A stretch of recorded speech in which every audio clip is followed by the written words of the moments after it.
Hola, mi nombre es Nilo y hoy les voy a presentar el Laboratorio 2 del curso de Fundamentos de Electricidad y Magnetismo. Los integrantes son Kelvin Rojas, Nilo Afata, mi persona, Esaín Quispe y Fran Sánchez. Experimento 1. Lanzador de anillos. Objetivos. Observar el comportamiento del lanzador de anillos con distintas configuraciones de núcleo y anillos de distintos materiales. Y analizar el principio de funcionamiento del lanzador de anillos y usar la teoría del curso para explicar los resultados obtenidos. Materiales para realizar el experimento de anillo de Thomson. Lanzador de anillo, anillo de cobre y dos anillos de aluminio, uno partido verticalmente, y núcleo ferromagnético de hierro o barra de hierro. Finalmente, un transformador que trabaja con la corriente alterna. Resultado de experimento 1. Anillos de aluminio y cobre. Uno con barra de hierro y el otro que se trabaja sin la barra de hierro. Bueno, se observa que del anillo de aluminio la fuerza de disparo es mayor y recorre una distancia mayor al que recorre el anillo de cobre. Y cuando se trabaja sin la vara de hierro, se observa que la fuerza de disparo es menor y por ende recorre una distancia menor al que recorre con la vara de hierro. El anillo de cobre sale disparado con una velocidad menor a comparación del anillo de aluminio, por ello recorre una distancia menor. Finalmente, el anillo partido no sale disparado, tampoco se observa ningún cambio en el anillo. Cuestionario 1. Explica el principio de funcionamiento del lanzador y la función que cumple la barra de hierro. El lanzador de anillos realiza una inducción magnética, la cual permite que al presionar el interruptor fluya la corriente a través de la bobina interna del lanzador. Además, esta corriente crea un campo magnético alrededor de la bobina, la cual al colocar un anillo de aluminio o cobre, el cambio del campo magnético induce la corriente en los anillos. Finalmente, esta interacción del campo magnético y la corriente inducida crea una fuerza magnética, el cual empuja al anillo de aluminio y de cobre. La vara de hierro tiene una función de completar el circuito magnético, el cual al colocar el centro del lanzador de anillo, esta limita y acumula el flujo magnético que produce la bobina, así como también mediante esta acción se aumenta la fuerza del campo magnético dentro de los anillos. Por lo tanto, la corriente inducida será más alta, por ende la fuerza de empuje sobre los anillos será mayor. Cuestionario 2. Si se fuese a cambiar el anillo de cobre por uno con el doble de grosor, ¿cómo cambiarías el resultado experimental? Bueno, la distancia que recorre esta es menor, ya que esta también influye en la masa, por ser el doble de grosor del mismo material. Su masa se duplica, por lo tanto su velocidad disminuye, y la fuerza magnética de repulsión es menor debido a la mayor resistividad y menor flujo de corriente inducida, así como también la distancia recorrida es limitada debido a su aumento de masa. Cuestionario 3. Si el experimento en el anillo de aluminio se repite varias veces, sin dejar que este lance, se puede notar que el anillo se calienta. ¿A qué se debe? Bueno, esto se debe principalmente a la resistencia interna del material. A pesar de que el corte en el anillo sea uniforme, sigue habiendo una discontinuidad en su estructura. La circulación de la corriente eléctrica a través del anillo enfrenta resistencia en el punto de corte, lo que provoca la generación del calor debido al efecto Joule. Este efecto ocurre cuando la corriente eléctrica encuentra resistencia en el material aparte de la energía eléctrica y transforma en calor. Es decir, el calentamiento del anillo de aluminio durante el experimento se debe a la resistencia interna del material y del efecto de Joule, donde la disipación de energía en el punto de corte provoca el aumento de temperatura. Experimento número 2. Inducción electromagnética en una bobina. Para ello tenemos algunos objetivos, como son generar la FEM y la corriente inducida en una bobina utilizando un imán, utilizar la ley de Faraday para estimar el valor de la corriente inducida y comparar este valor con la corriente medida, utilizar un programa en Python para aproximar la función de corriente teórica. Para los problemas siguientes tenemos algunos conceptos previos como la ley de Faraday y la ley de Lenz. La ley de Faraday nos dice que la corriente electromagnética describe cómo se induce la fuerza electromotriz en un circuito debido a un flujo magnético a través del circuito. La fórmula está expresada ahí. La ley de Lenz nos dice que la dirección de la corriente inducida en un circuito cerrado como una consecuencia de la ley de Faraday asegura que la corriente resultante se oponga al campo magnético de lo que la está generando. En esta consiste el principio de conservación de energía, ya que la corriente inducida disipa energía en la forma de trabajo al oponerse al cambio del campo magnético. Pregunta número A. ¿Por qué al hacer girar el imán se produce una corriente? Tengo dos explicaciones. Cuando hacemos girar el imán dentro de una bobina, esta genera flujo magnético variable a través de la bobina. Este cambio de flujo genera una fe inducida, lo cual si la bobina está conectada en un circuito cerrado, genera una corriente eléctrica en el circuito.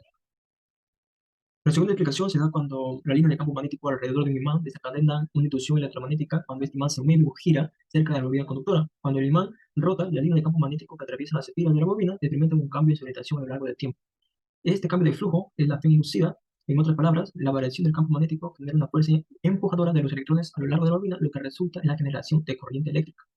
Pregunta P. Determina el periodo y la velocidad angular usando los datos experimentales obtenidos. En los datos, hemos obtenido una gráfica del campo magnético versus el tiempo. El periodo es de 0.1429. Para hallar la velocidad angular, hacemos uso del movimiento circular uniforme que nos dice que el periodo es igual a 2pi sobre la velocidad angular, lo cual genera que la velocidad angular sea 2pi sobre el periodo. Aquí tenemos la velocidad angular que es 2pi por 0.429, la cual ha generado una respuesta de una velocidad angular de 23.96.9 radiales por segundo. Pregunta C. Utiliza la ley de Faraday para aproximar el valor de la corriente inducida pico. Para ello, considera que el flujo magnético de la bobina es campo magnético pico multiplicado por el coseno de la velocidad angular por el tiempo. Explique el procedimiento seguido y compare el valor obtenido con el valor hallado experimentalmente. Para el campo magnético pico tenemos que hacer uso de esta fórmula que nos dice que el campo magnético máximo menos el campo magnético mínimo sobre 2 nos va a dar el campo magnético pico, lo cual en el laboratorio ya hemos obtenido estos datos, entonces reemplazamos y nos tiene que dar 0.25 militesla. Para hallar el flujo magnético hacemos uso de esta fórmula que nos dice que es el área por el campo magnético pico por el coseno de la velocidad angular por el tiempo, lo cual los datos ya hemos obtenido anteriormente están acá, entonces solamente nos queda reemplazar. Para hallar la fe inducida vamos a hacer uso de esta fórmula que nos dice que es igual a menos el número de vueltas por la derivada del flujo magnético sobre la diferencial de tiempo, que reemplazando los valores vamos a obtener que el número de vueltas es 100 por la diferencial de flujo magnético que ya hemos obtenido anteriormente sobre la diferencial de tiempo, la cual nos va a dar el resultado siguiente. Para hallar la corriente inducida pico, vamos a hacer uso de esta fórmula que nos dice la corriente inducida sobre el receptor. Entonces vamos a reemplazar lo obtenido en la fe inducida sobre 1.2. Pero acuérdense que nos dice que queremos la corriente pico. La corriente pico no se considera el seno, ya que de esta manera hallamos la amplitud de la función de la corriente inducida en el espiral, que es el I pico. El resultado de I pico va a ser 0.029. Este resultado va a ser el teórico. Comparamos el valor I pico teórico con el valor experimental. Para obtener el valor experimental, vamos a aplicar esta fórmula, que es el I máximo menos el I mínimo. Entonces, el I pico experimental va a ser 0.0459 amperios. Tenemos la comparación de I pico teórico, que es igual a 0.029, y el I pico experimental, que es 0.045. Comparando, no vemos mucha diferencia. Para ello, vamos a calcular el valor relativo porcentual entre los valores experimentales y teóricos. Aplicando la fórmula, vamos a tener que tienen una diferencia de 0.58. Mi nombre es Kelvin Rojas Paucar y presentaré la pregunta D. La pregunta de programación nos pide que utilicemos la ley de Faraday para hallar la función de la corriente. Para ello consideraremos el flujo magnético, que es una función discreta compuesta de las medidas de los campos realizados. Graficaremos hallando y la mostraremos junto con la gráfica experimental. Acá tenemos las gráficas obtenidas por el Blogger Pro, la gráfica de campo magnético versus el tiempo, el gráfico de corriente versus el tiempo. Y acá tenemos la primera gráfica obtenida en Python. Esta gráfica está en el intervalo de 0 a 1 segundos. Lo tomamos así por la uniformidad de las ondas electromagnéticas y utilizamos los datos obtenidos experimentalmente en el código como base de datos en un archivo TXT.